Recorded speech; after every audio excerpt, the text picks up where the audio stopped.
Hello YouTube, my name is Master of Raffleness, and I'm going to show you another game of Fall of the Samurai battles in multiplayer. Now, here we go, I'm going to show you guys my units in slow motion. I have 3 units of Azure Dragon Force. One of them is Veteran. Wait, where's the other one? Huh. 1, 2... Oh shit, I think I already brought only... Whoops, sorry YouTube.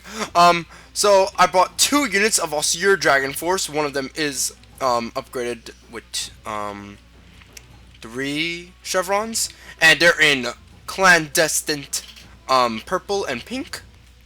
I have 1 Spear Levy, 1 Vermilion Bird Force, another Vermilion Bird Force over here with 2 upgrades. Infantry de Marine, 4 upgrades. My French cooks are cooking me up some escargot. Vermilion Bird Force are the pigeons of New York, which I hail from. I also have 1 unit of... No, wait, that's another Austere Dragon Force, sorry. I have 1 unit of Shogunate Infantry with their cool little World War I hats. And my Royal Walrus Guards, or Imperial Infantry. They have 2 upgrades, or 2 chevrons, and they are the Royal Walrus Guards. They fought with General Walrus in many wars, including the great Yak versus Crab versus Walrus War of 1901, in which the crabs and the yaks decided to attack the walrus. Anyway, so look at my opponent. He has 1 unit of Imperial Guard Cav Storm Riders, 2 upgrades. Imperial Guard Cav are pretty damn good. They have very solid melee attack and melee defense, as well as really good reload skill and accuracy, so they're pretty damn good for Cav units that have guns. They also have a ton of ammunition. And this is 1 unit of Yariki.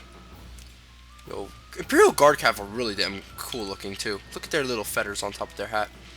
He has 1 unit of White Bear Infantry, 2 units of Red Bear Infantry, 1 unit of Infantry de Marine, 1 unit of Song Ti, which is pretty much just a very, very heavily upgraded melee attack, katana swordsman,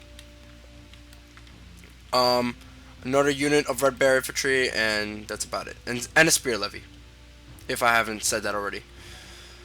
So here we go. I'm gonna try and take the forest position over here, and because I'm in the forest, I won't take as much damage from volleys as opposed to being in the open field, because most of the bullets will go through the trees, so they won't hit my guys.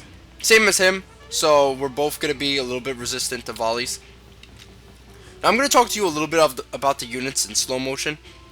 I have 3 new units that I want to show you guys. These are the Vermilion Bird Force. These guys are pretty damn cool looking. They cost 1,000 koku. They have very solid reload skill, accuracy. What makes them different and very good, apart from line infantrymen? Line infantrymen's, I guess it's called. Oh fuck, I have no idea. But anyway, what makes them very good, as opposed to line infantry, is that they have 12 morale. Most early line infantry units have about 8 morale. So these guys are pretty damn good in a line battle fight, because these guys will last longer.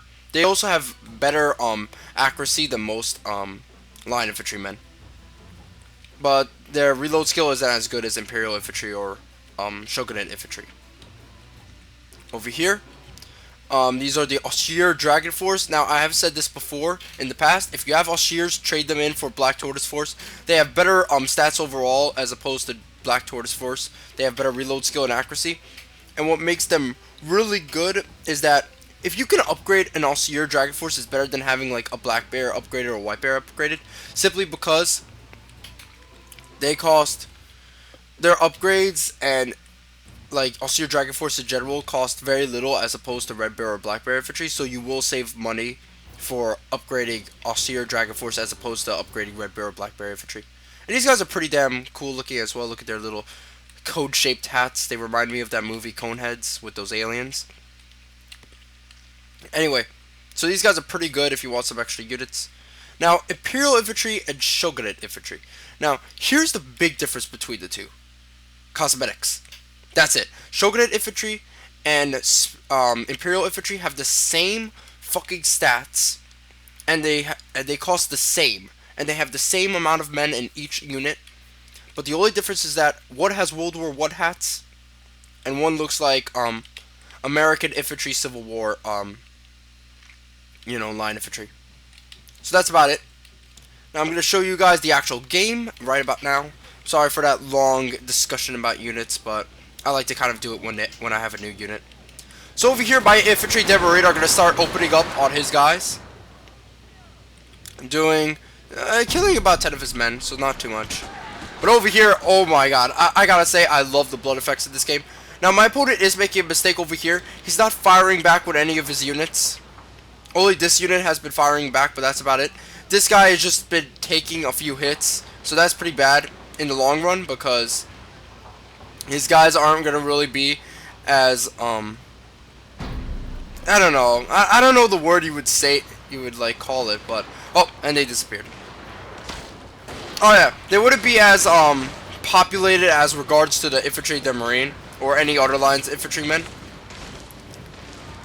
So yeah, like that first volley that I got off at his guys was pretty crucial. Even though it was small, it was pretty crucial simply because of the fact that he didn't attack any of my guys, so I'm suffering no damage whatsoever, and I'm weakening up his guys, so that's really good in the long run, so that his guys aren't as powerful as they would seem. Over here, he doesn't really cause any casualties to my guys over here as well. Only killing 20 of my men in the Vermilion Bird Force, but he's losing 50. So that's a big difference. He hasn't even attacked my infantry Marine as well, so my guys are very cost effective.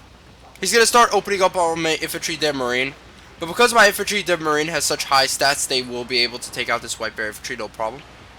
Now over here, my opponent makes a huge gamble. He said to get all of his guys over here to start like charging down my guys. And what he's doing is pretty damn good, because he's doing about two things. One, he's taking me out of my position on the right flank, and because of that, I won't have a very good right flank, and he's just gonna take me completely out of position.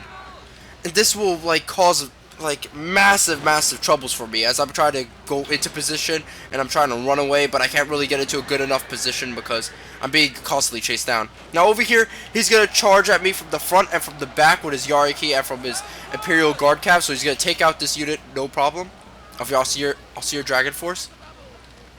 So on the left flank, I am winning with my guys. They're in a better position, and his two units have already been weakened up from like previous attacks, especially the first volley.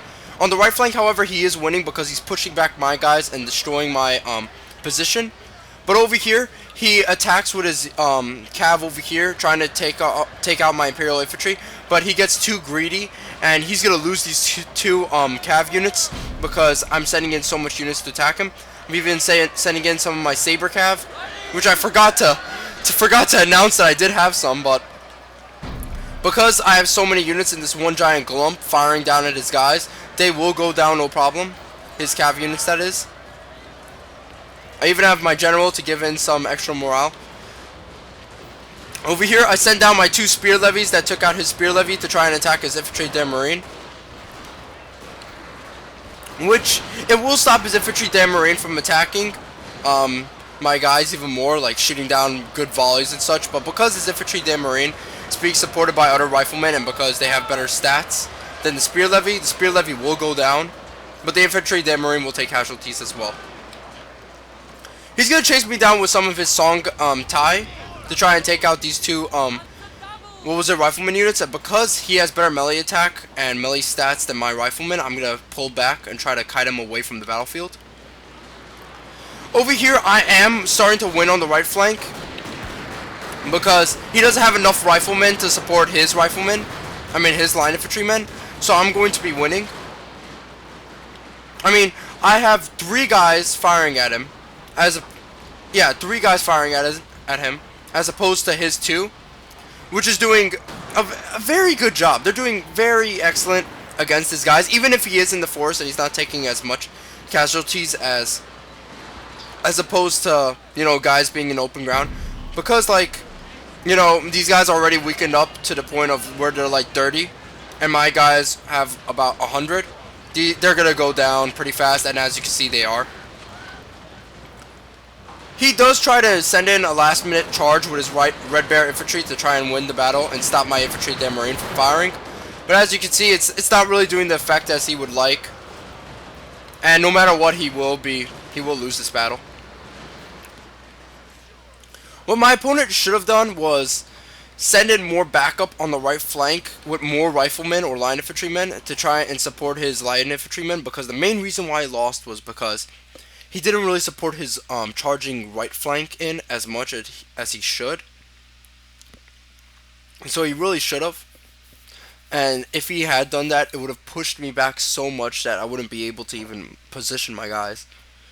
Another thing he should have done was not lose his cav. If he had kept his cav and kept harassing me, he could have taken out more infantrymen. He got really greedy with his line, with his cav, and attacked my Imperial infantry over here, and because of that, I was able to surround him. You should always back out with your cav when digs are getting hasty. And the first volley that I did get off at him was pretty crucial because it weakened up his guys a lot.